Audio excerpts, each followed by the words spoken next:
10 নম্বর হলো আল্লাহর ইবাদতের জন্য সময় বের করা। আল্লাহ তাআলার রাসূল সাল্লাল্লাহু আলাইহি সাল্লাম বলছেন, আল্লাহ তাআলা বলেছেন, ইয়া ইবনা আদম তাফাররাগ লি ইবাদাতি, হে আদম সন্তান, তুমি আমার ইবাদতের জন্য সময় বের করো। আমার ইবাদতের জন্য তুমি সময় বের করো, আমি করব কি তোমাকে ঐশ্বর্যে পরিপূর্ণ করে দেব, তোমাকে ধনঢ্যশালী করে দেব, আর তোমার ফাকর ফাঁকা বা তোমার অভাব আমি দূর করে দেব।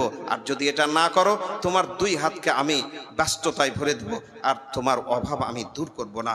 জামি তিরমিজি হাদিস নাম্বার 2466, হাদিস সহিহ। 11 নম্বর রাস্তা হচ্ছে আল্লাহর আনুগত্যের কাজ বেশি বেশি করা।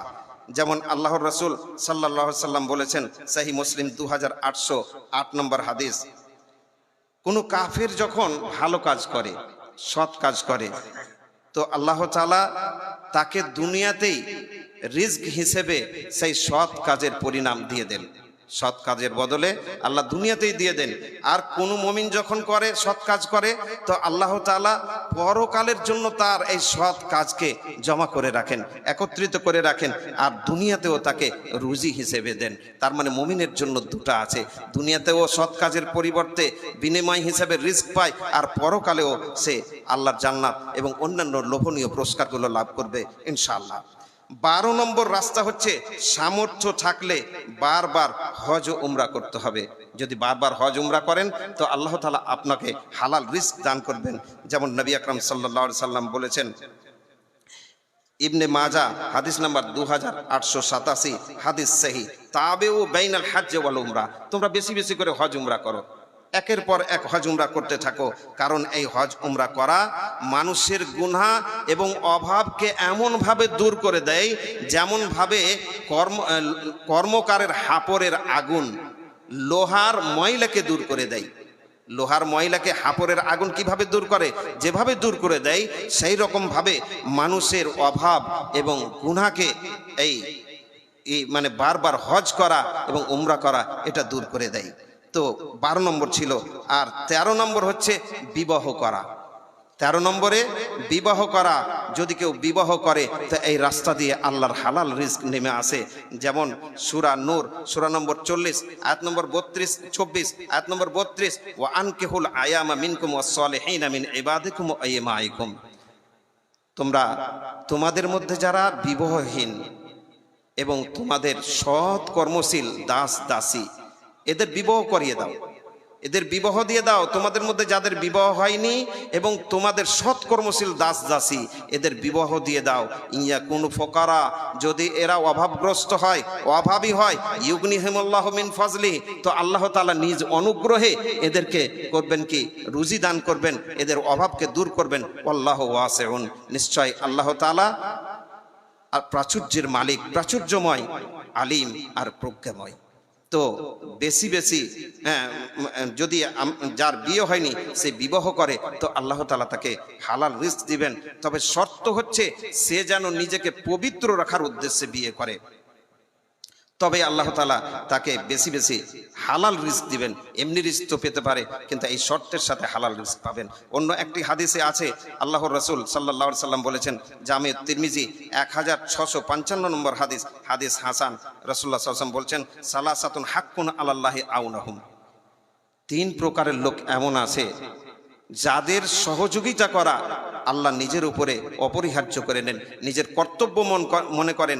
তাদের মধ্যে একজন অন্নাকিহ আল্লাযী ইউরিদুল আফাফ, এমন বিবাহের ইচ্ছুক এমন ব্যক্তি যে নিজেকে পবিত্র রাখার জন্য বিয়ে করতে চাইছে। এই ব্যক্তির সহযোগিতা করা আল্লাহ নিজের জন্য কর্তব্য মনে করেন, এর জন্য সহযোগিতা করেন। 14 নম্বর হচ্ছে আল্লাহ তাআলার সহযোগিতা কামনা করতে হবে। যদি আমরা আল্লাহর সহযোগিতা কামনা করি, তবে আল্লাহ তাআলা আমাদের সহযোগী হবেন।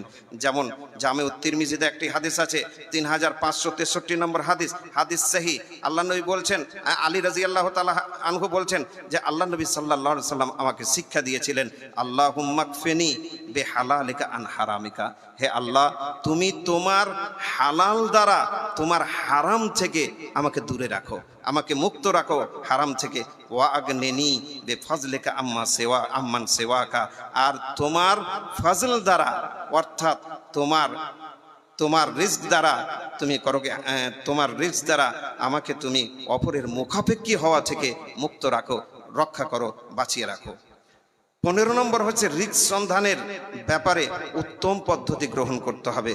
আল্লাহর নবী সাল্লাল্লাহু আলাইহি সাল্লাম বলছেন, আইয়ুহান নাস ইত্তাকুল্লাহ, হে লোকেরা তোমরা আল্লাহকে ভয় করো। ওয়া আজমিলু ফিত তালাব, এবং রুজি সঞ্চয়ের ব্যাপারে তোমরা উত্তম পদ্ধতি গ্রহণ করো, উত্তম পদ্ধতি অবলম্বন করো। ফাইন্না নাফসান লান তামুতা হাত্তা তাস্তাওফি রিজকাহা, কারণ কোনো নাফস, কোনো প্রাণী অতক্ষণ পর্যন্ত মৃত্যুবরণ করবে না যতক্ষণ পর্যন্ত তার রুজি পূর্ণ না হবে।